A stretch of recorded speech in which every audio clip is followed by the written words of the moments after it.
Hi friends, welcome back to my YouTube channel. నా వంటలు ఈరోజు మనం బ్రేక్ఫాస్ట్ ఐటెం చూసుకున్నాము. ఏంటంటే పొంగల్ చేస్తున్నాను. ముందుగా దానికి కావాల్సినవి చూస్తాం. రైస్ 1.5 గ్లాస్ నానబెట్టుకున్నాను. ఆయిల్ పోపుకి, పోపు దినుసులు, మిరియాల పొడి, పచ్చిమిర్చి చీలకులు, కరివేపాకు, వాటర్ దీనికి సరిపడా ఎసరు వేసుకున్నాను. వేడి చేసి పెట్టుకున్నాను ముందే. ఇప్పుడు స్టవ్ ఆన్ చేసుకొని మనం ప్రిపేర్ చేసుకుందాం.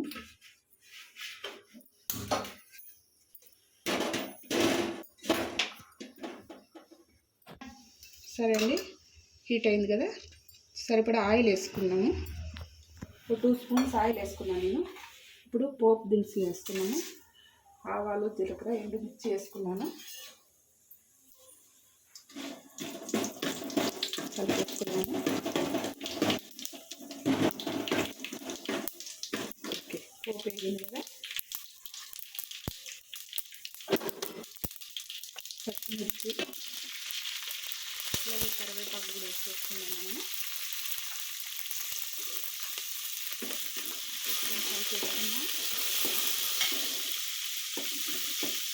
అంత కింద వేసుకున్నాం. పోపు మాడిపోతుందండి.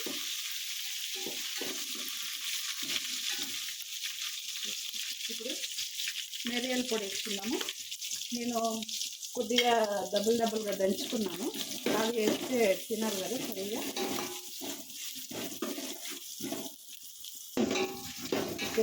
పోపు వేగింది కదా, ఇప్పుడు మనం రైస్ వేసి కలుపుకుందాం. నేను 1.5 గ్లాస్ రైస్ తీసుకొని 1 అవర్ పైన నానబెట్టుకున్నాను. శుభ్రంగా కడిగి పెట్టుకున్నాను. రైస్ వేసుకున్నాం ముందు మనం.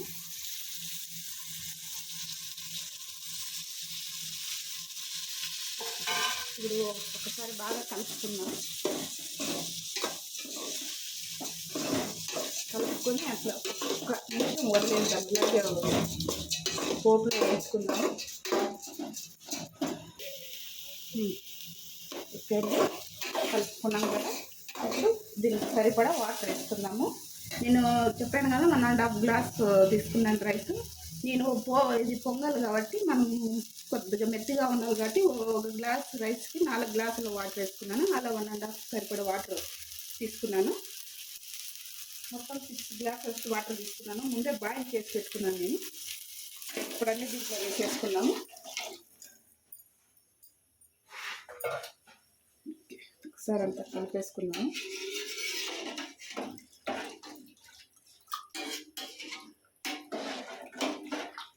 ఇందులో సరిపడా సాల్ట్ వేసుకున్నాము.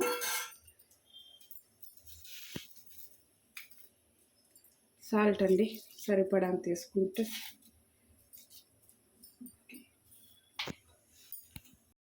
ఓకే, ఇప్పుడు సాల్ట్ వేసుకున్నాం కదా, అంతా మిక్స్ చేసుకొని ప్లేట్ పెట్టేసుకున్నాము.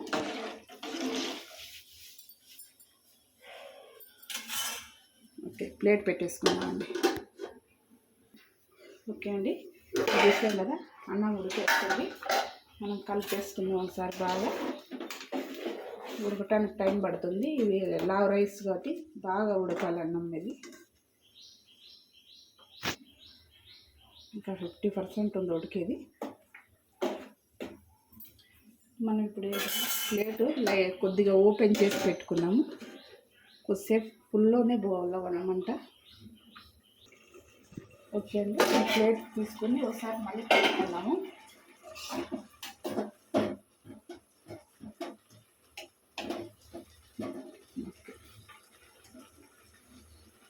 చూద్దాము అన్నం ఎంతవరకు ఉడికేసిందో. చూసారు కదా, చాలా వరకు ఉడికేసిందండి. ఇంకో 20% ఉడకాలి.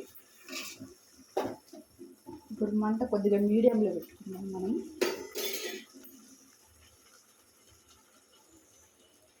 ఓకే అండి, మంట మీడియంలో పెట్టాను. ఇంకోసారి కలిపేసుకున్నాము. ఆల్మోస్ట్ అయిపోయింది. ఇప్పుడు మంట సిమ్లో పెట్టుకుని 1 నిమిషం పాటు వదిలేస్తే పూర్తిగా తడి పిలిచేస్తుంది. ఓకే అండి, సిమ్లో పెట్టుకొని 1 నిమిషం పాటు పెట్టుకున్నాం కదా, అయిపోయింది. కంప్లీట్ అయిపోయింది. పొంగల్ రెడీ అయింది. ఇప్పుడు ప్లేట్లోకి సర్వ్ చేసుకుందాం.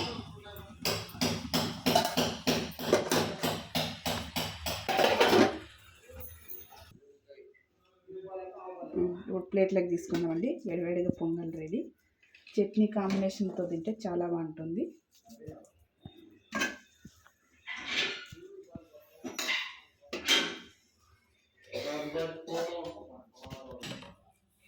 ఓకే అండి, వేడి వేడిగా పొంగల్ చట్నీ రెడీ. ఇప్పుడు టేస్ట్ చేసి ఎలా ఉందో చెప్తా.